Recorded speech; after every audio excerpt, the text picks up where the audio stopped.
pada kesempatan ini kami ingin menyampaikan beberapa hal terkait dengan tujuan atau tanggung jawab dari manusia sebagai makhluk yang paling mulia.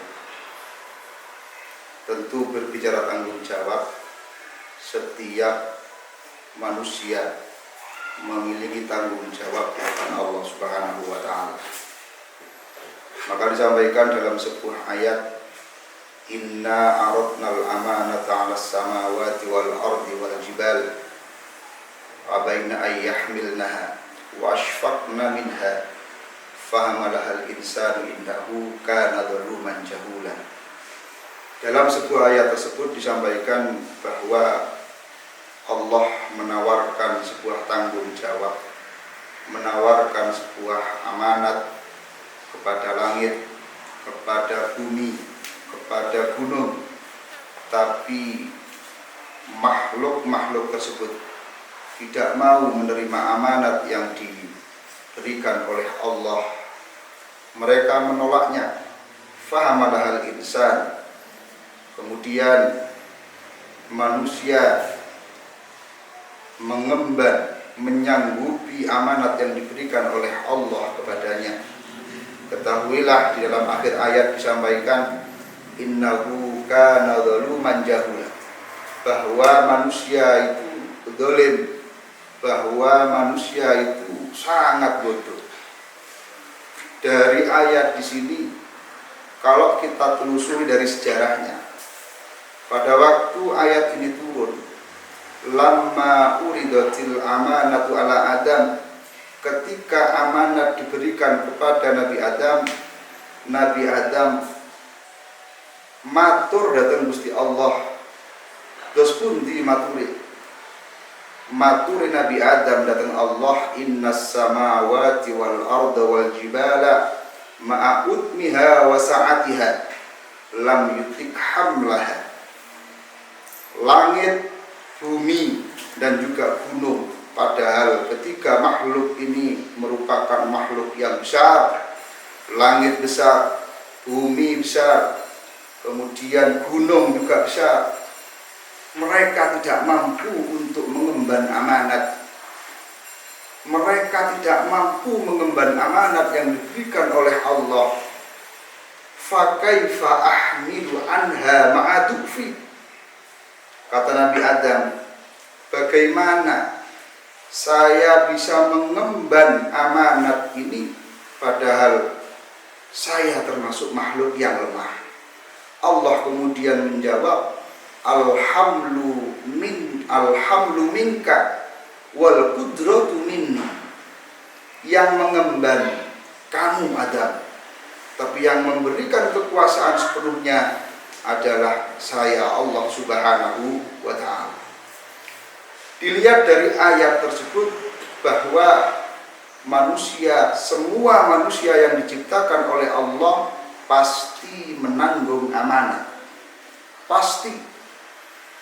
Bukan hanya pejabat yang menanggung amanat, bukan hanya kiai yang menanggung amanat, tapi setiap manusia yang diciptakan oleh Allah ini dibebankan amanat oleh Allah.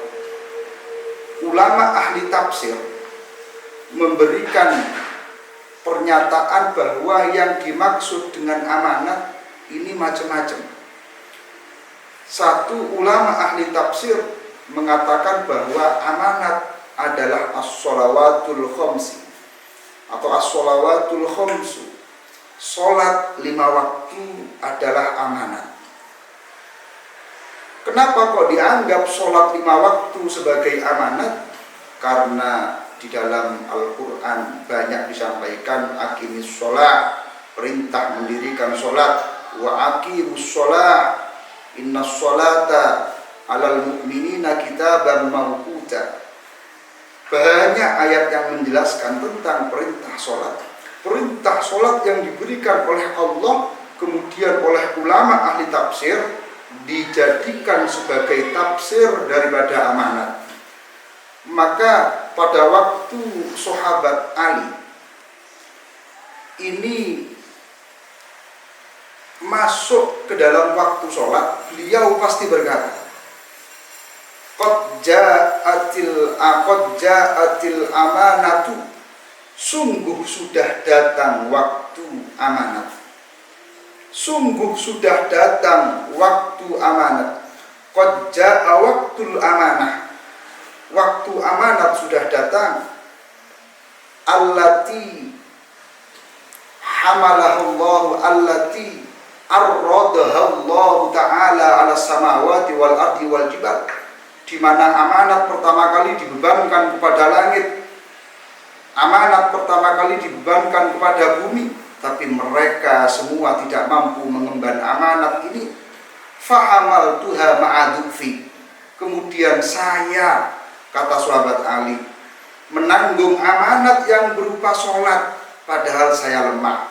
Fala adri uaddiha amla, maka saya tidak tahu saya bisa memenuhi amanat sholat itu ataukah tidak. Pertama disampaikan oleh ulama ahli tafsir bahwa amanat adalah sholat. Berarti sholat kalau dianggap sebagai amanat, ini mengandung makna yang luar biasa. Kenapa? Karena sholat ini bukan hanya gerakan membungkuk, kemudian gerakan sujud, kemudian gerakan berdiri, bukan. Tapi sholat lebih dari itu, karena bentuk komunikasi seorang hamba dengan Tuhannya. Maka bagaimana cara menikmati sebuah komunikasi hamba dengan Tuhan? Kalau kita sudah bisa menikmati komunikasi itu dengan Tuhan lewat perantara sholat, lewat jalur sholat, maka ketahuilah bahwa kita sudah melakukan amanat yang diberikan oleh Allah Subhanahu wa ta'ala. Termasuk rukun Islam yang 5, mulai dari sholat, kemudian zakat, kemudian puasa, kemudian haji. Karena keempat perkara ini adalah syariat yang diperintahkan oleh Allah, maka keempatnya juga amanat dari Allah. Ulama ahli tafsir yang kedua menyatakan bahwa amanat adalah zakat. Kenapa? Karena dalam Al-Qur'annya jelas, wa aqimus sholah wa atuz zakat, ada perintah untuk memberikan zakat. Maka orang yang tidak mengeluarkan zakat harta ataupun zakat fitrah, berarti dia dianggap khianat terhadap amanat itu. Kemudian ahli tafsir yang ketiga memberikan pengertian amanat adalah puasa. Karena dalam Al-Quran disampaikan, kutiba alaikumussyam kama kutiba alal ladina min qablikum la'allakum tattaqun. Ada perintah untuk umat melakukan puasa. Maka puasa menurut ahli tafsir yang keempat adalah puasa. Sehingga puasa ini harus benar-benar dilakukan. Puasa bukan hanya menahan lapar, bukan. Puasa bukan hanya menahan haus, bukan. Karena kalau kita perhatikan, puasa itu ada 3. Satu, puasanya orang awam. Kemudian yang kedua, puasanya orang khusus. Yang ketiga adalah puasanya orang yang super khusus. Kalau cuma sekedar makan dan minum yang dicegah, ini masih standar puasanya orang yang awam. Kalau kita sudah melakukan puasa itu, cobalah untuk kedepannya ini kita melakukan tahapan yang kedua. Jangan hanya pada tahap yang pertama, tapi tingkatkan nilai ibadah utamanya puasa, masuk kepada puasa yang spesial, puasa yang khusus. Puasa yang khusus itu maknanya adalah bukan hanya menahan makan, bukan hanya menahan minum, tapi seluruh anggota ini ikut berpuasa. Mata berpuasa, berpuasa dalam arti tahan, hindari sesuatu yang haram. Mulut juga berpuasa, telinga juga berpuasa. Maka Nabi menyampaikan khamsun yufattirna shaim. Ada 5 perkara yang bisa menghilangkan pahala puasa. Satu adalah al-kadhib, bohong. Maka di dalam bulan puasa jangan sampai berbohong, karena bisa menghilangkan pahala puasa. Yang kedua adalah al-ghibah, merasani atau ngomongi orang lain. Kemudian yang ketiga adalah adu domba. Ini juga bisa menghilangkan pahala puasa.